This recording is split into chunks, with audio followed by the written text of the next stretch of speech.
guys, Mrs. Santel here, and I'm here to do a read aloud for you. And I have this book here called Anything But Typical by Nora Raleigh Baskin.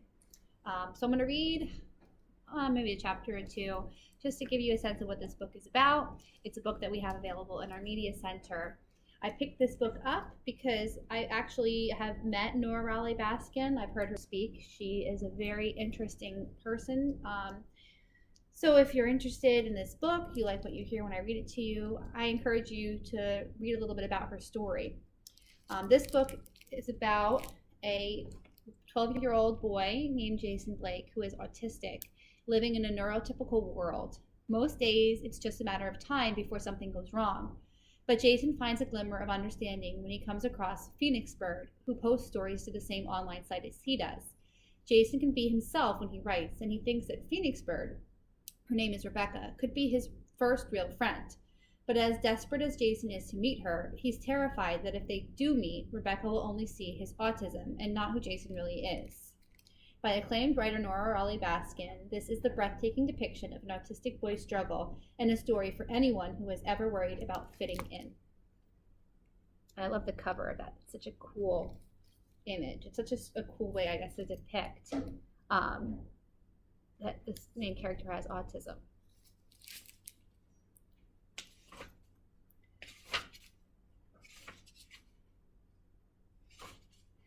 Chapter 1. Most people like to talk in their own language. They strongly prefer it. They so strongly prefer it that when they go to a foreign country, they just talk louder, maybe slower, because they think they will be understood. But more than talking in their own language, people like to hear things in a way they are most comfortable, the way they are used to, the way they can most easily relate to, as if that makes it more real. So I will try to tell this story in that way, and I will tell this story in first person. I, not he. Me, not him. Mine, not his. In a neurotypical way. I will try to tell my story in their language, in your language. I am Jason Blake. And this is what someone would say if they looked at me but could only see and could only hear in their own language. That kid is weird. He's in sped, you know. He blinks his eyes, sometimes one at a time, sometimes both together. They open and close, letting the light in, shutting it out. The world blinks on and off. And he flaps his hands, like when he is excited or just before he is going to say something, or when he is thinking. He does that the most when he's on the computer or reading a book. When his mind is focused on the words, it separates from his body that almost becomes a burden, a weight. Wait. Only his fingers don't stand still while they wait. They flap at the ends of his hands, at the ends of his wrists, like insects stuck on a string, stuck in a net. Like maybe they want to fly away. Maybe he does too. In first grade, they put a thick purple rubber band across the bottom bar of his desk chair, so Jason would have something to jiggle with his feet when he was supposed to be sitting still. In second grade, Matthew Iverson sent around a note saying, "If you think Jason Blake is a retard, sign this." And Matthew got sent to the principal's office, which only made things worse for Jason. In third grade, Jason Blake was diagnosed with ASD, Autistic Spectrum Disorder, but his mother will never use that term. She prefers 3 different letters, NLD, Nonverbal Learning Disorder, or these words, PDD-NOS, Pervasive Developmental Disorder, non-specific. When letters are put together, they can mean so much, and they can mean nothing at all. From third grade until this year, sixth grade, Jason had a one-on-one aide who followed him around school all day. She weighed 203 pounds. Jason asked her once, and she told him, "You couldn't miss seeing her." But the thing people see the most is his silence, because some kinds of silence are actually visible. When I write, I can be heard and known, but nobody has to look at me. Nobody has to see me at all. School doesn't always go very well. It is pretty much a matter of time before the first thing of the day will go wrong. But today I've gotten far. It is already third period. Mrs. Hawthorne is absent, and so we are going to the library instead of art class. This is a good sign. You'd think art class would be one of the easiest classes, but it's not. I mean, it's not that it's hard like math, but it's hard like PE. A lot of space and time that is not organized. Anything can go wrong in that kind of space, but not in the library. There are computers in the library, and books, and computers. Keyboards and screens and desks that are built inside little compartments so you don't have to look at the person sitting next to you, and they can't look at me. When we get into the library, somebody is already sitting in my seat, at my computer, at the one I want. Now I can't breathe. I want to log on to my storyboard website. I was thinking about it all the way here. I have already had to wait so long. I don't know. Jason, this one is free, the lady says. She puts her hands on my shoulders. This lady is a lady I don't know, but her face looks like a lot of other faces I don't know so well, and I group them all together.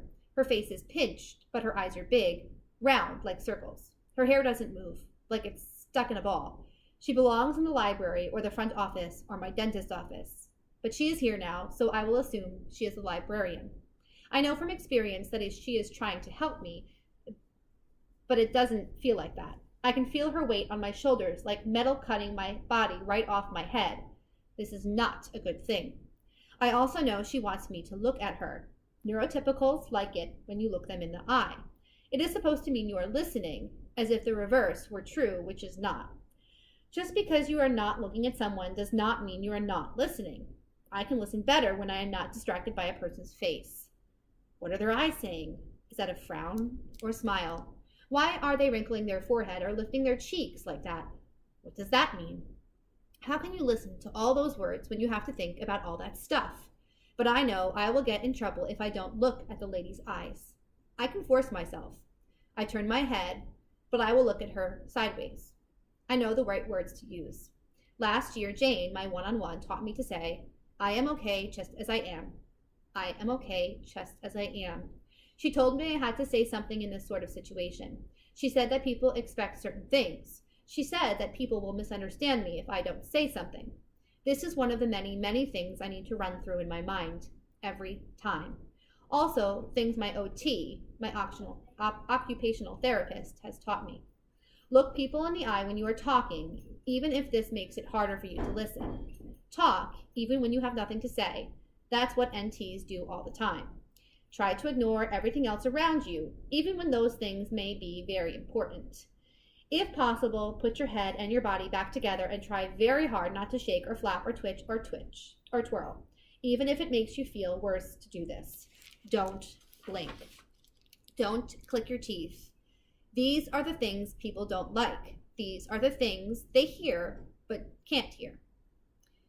I am okay just as I am, I say, and I take a step forward.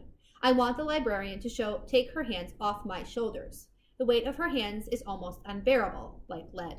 Like the lead apron the dentist puts on when you get an x-ray, a crushing rock while the technician counts to 10 and you can't move. Or they will have to do it all over again. Also, I want to stand close, so there will be no confusion that I am next in line. The person at the computer turns around to the sound of my voice. It is a girl. Most girls look the same, and I can't tell one from the other. Long hair, earrings, different tone of voice. A girl. I don't know who this girl is or if she already hates me, but chances are she does. The girl doesn't say anything, so I have to look at her face and figure it out. Her eyes are squinched up and her lips are pressed so tightly together they almost disappear.